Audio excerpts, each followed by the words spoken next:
maqaamka iyo mas'uuliyadda oo lagu kabay odaytinimada iyo nabadoonaynta mas'uuliyadda heer qaran waxay nafaraysaa inaan qof kasta oo wax tabanayo raadinno waana ku sii soconaynaa waddadaas ilaahay idinkiis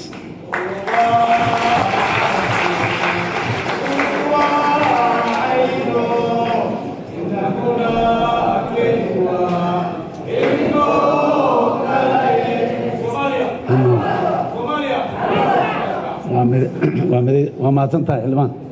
waxaan halkan hambalyo iyo bogaadin uga dirayaa shacabweynaha Soomaaliyeed ee waqooyi maamulka cusub ee waqooyi bari oo ku guuleystay inay dhistaan dowlad goboleed ku timiday rabitaanka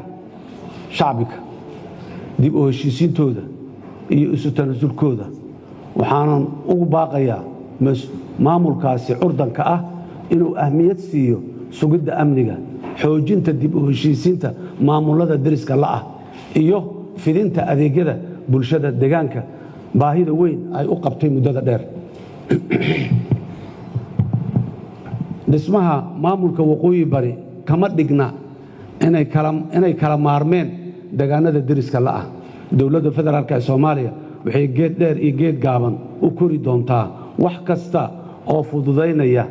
wada shaqaynta iyo nabad ku wada noolaanshaha deegaanadaas iyo kuwa deriska la'ah ee horeyba u ahaa wiil iyo waalid xigto iyo xigaalo aan kala go'i karin marna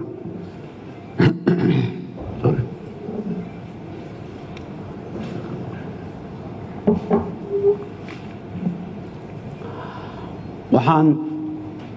ugu baaqaynaa walaalaha inay u guntadaan nabadda xaqiijinta amniga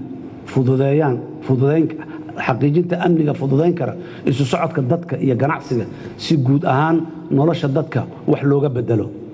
walaalayaal ka mid ma aha dhaqanka suuban ee Soomaalida ay leedahay in maxaabiis la kala haysto balse waxaa dhaqan ah ragga dagaalka lagu qabto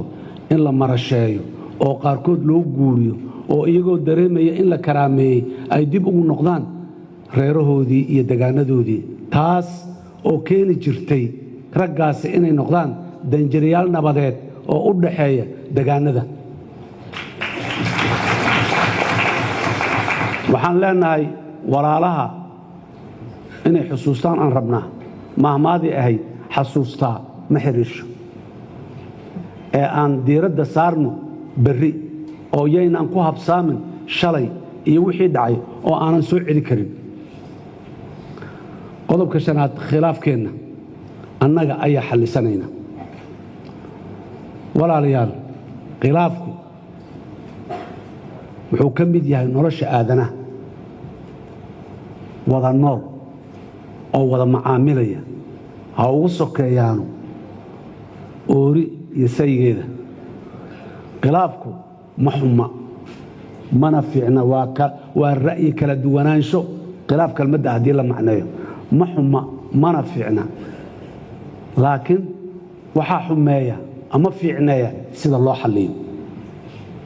haddii loo maro waddo wada hadal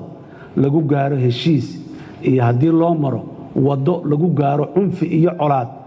aan la garanayn meesha ay ku dhammaanayso taasi waa waddadii aan ku habawnay ee aan qaadnay 1991 soddon iyo dhowr sano ayay nagu sii maraysaa inaan waddadii saxda ahayd ee shalay aan ka soo habawnay aan ku noqonno sidaas daraaddeed asalku wuxuu yahay khilaaf hadduu yimaado inaanan laysku dayin in xoog iyo xabad in lagu xalliyo ee lagu xalliyo wada hadal iyo wada xaajood mar kasta khilaafkaasina soo maray wuxuu keenay inaan burburno burbur dhammaystiran iyo faragelin shisheeye oo aan dhammaad lahayn oo qaarkeed ilaa maanta ay taagan tahay ilaahay subxaanahu wa tacaala nooma celiyo meeshaa taas beddelkeeda waxaan go'aansannay inaan goglo u fidinno siyaasiyiinta iyo hogaamiyayaasha bulshada ee naga ra'yi duwan si aan u dhegaysanno codka dadka Soomaaliyeed oo dhan gaar ahaan kuwa wax dareensaday waxaan dhagaysanay dareenkooda iyo tabashadooda waxaana go'aansanay inaan tanasulaad ka samayno wixii dadka isku haynaya iskuna keenaya ayna ku wada jirayaan waadna la socotaan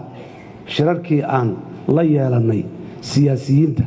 mucaaradka ah intoodii badnayd waxaan isku afgarannay qodobada masiiriga ee dalka maanta ka jirahay in hore loo dhaqaajiyo oo ay ka mid tahay dhammaystirka dastuurka iyo dalka laga sameeyo doorasho qof iyo cod ah oo ku salaysan xisbiyo siyaasadeed baarlamaanka sharafta leh mudanayaal imarwooyin baarlamaanka sharafta leh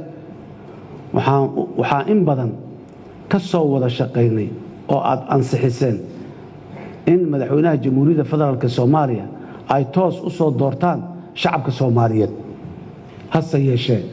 markii aan isbarbar dhignay inaan qayb ahaan ka tanasulno wixii lagu heshiiyey iyo inaan diidno waxaa nala habboonaatay inaan tanasulno waataan horay u soo sheegay mushkiladda ma aha khilaafka oo ah kala duwanaansho ra'yi ee waa sida hadba loo xalliyo khilaafka walaalayaal waxaan doorannay khilaafka inaan ku xallinno wada hadal iyo is-afgarasho iyo isku tanasul waxaan rajaynayaa inaad idinkuna nala aqbashaan haddii alla yidhaah waxaan weli daba soconnaa kuwa weli wax diidan ee tabashada qaba waxaan kalsooni ku qabaa in bisaylka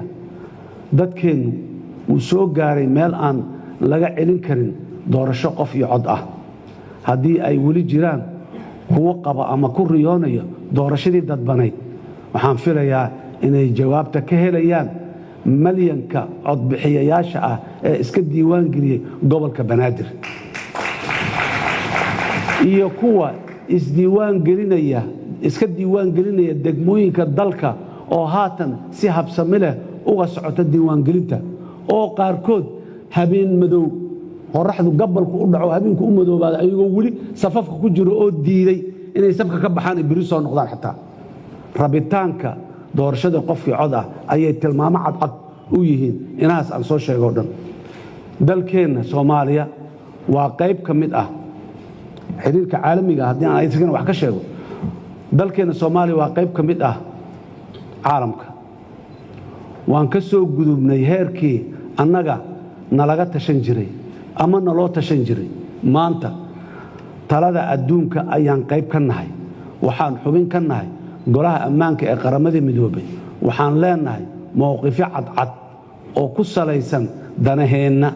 iyo damiirkeenna ummadeed waxaan xiriir la leenahay dowladaha caalamka oo dhan taas oo ku salaysan danaha naga dhaxeeya iyo mabda'a ah soomaali heshiis ah dunidana heshiis la'ah walaalayaal maalintii loo baahday